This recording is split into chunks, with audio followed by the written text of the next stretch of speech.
Served in the British Army for 13 years, and when it came for them to support me and get my passport, they weren't there for me. So you served in the British Army, but then you were told you're not British enough for a passport? It used to really hurt. In 2013, Anthony Williams was told he was in the UK illegally. He suddenly lost the right to work, was unable to pay his bills or to seek NHS treatment. He'd arrived in the UK as a child as part of the Windrush generation, invited here to help rebuild Britain after the war. West Indies do you come from? I'm from Trinidad. Thousands of children travelled on their parents' passports, but decades later found themselves classed as illegal immigrants. Today, in a highly critical report, the National Audit Office has found that the Home Office has failed to compensate victims quickly enough, despite promising a compassionate and transparent process. Mr. Williams has spent 2 years on his claim, and we've been following his story. Yeah. So overall, they're offering you 18,000 For 5 years of hell. Is that insulting? Yeah. 2 years after the Windrush compensation scheme was launched in 2019, the National Audit Office has found that just 633 people have received payments out of an original government estimate of 15,000 potential applicants. There has been some progress since changes to the scheme were announced in December, but just 19% of those thought to be eligible have come forward, and campaigners say it's now time to remove the scheme from the Home Office altogether. Patrick Vernon says some of those within the Home Office responsible for implementing the hostile environment in the first place are now running the compensation scheme. It needs to be managed independently and with caseworkers and experienced people who know how to deal with people being traumatised. The Home Office is not designed to help traumatised people. In many ways, they've been the perpetrators of the traumatisation in the first place. Anthony Williams is appealing his initial offer of compensation. He feels caseworkers often lack empathy. It's a 9 to 5 for them. They can finish work, go home and forget about it. But for us, it's 24/7, and the stress is just too much to take. Government figures show that 21 people have died whilst awaiting payments. The Home Office told us the compensation scheme has offered more than £26 million and that they're working to ensure payments are faster and that the awards offered are greater. Darshna Soni, Channel 4 News, Birmingham.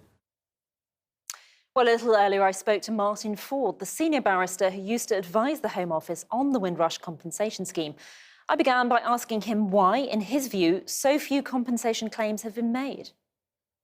I think that's because when the scheme was launched, as the report acknowledges, the infrastructure wasn't in place, and that didn't really get going until the end of 2019.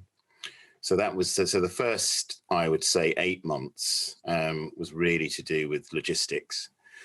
Thereafter, I genuinely think that the department have tried hard to make fair and accurate payments, but they clearly need to do more, and I think they're aware of that, and it's underlined in this report, and hopefully they will respond to it. But it is the Home Office that caused this problem, that created this scandal. Is it right that the same body should now oversee the compensation scheme? I agree that has caused consternation.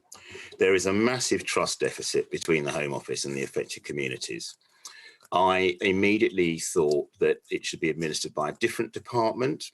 It was made very clear to me that they have no kind of scheme of interdepartmental indemnity. So if it had been the Department of Work and Pensions and they said, we have 300 caseworkers when we're paying them this amount of salary, can you underwrite the cost? It doesn't appear that kind of cross-government cooperation is easy to achieve. It does seem rather shocking that at least 21 people have died before receiving any compensation at all. People like Paulette Wilson, who worked as a chef in the House of Commons, hasn't seen any compensation.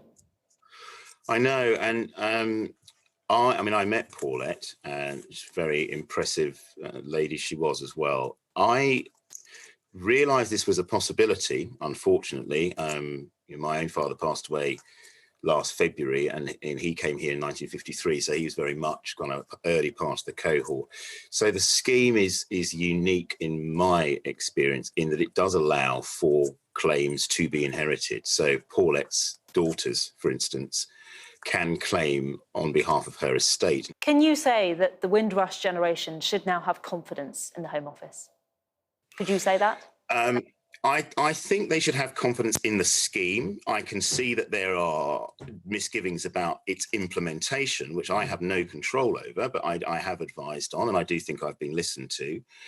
I feel that the one thing that's very undermining of the scheme is the continuation of the deportation flights, where it tends to be young men come here, school age or younger, and then find themselves potentially liable for deportation in their 20s and 30s. I think that really has got the community, affected Caribbean community at least, it makes them very fearful.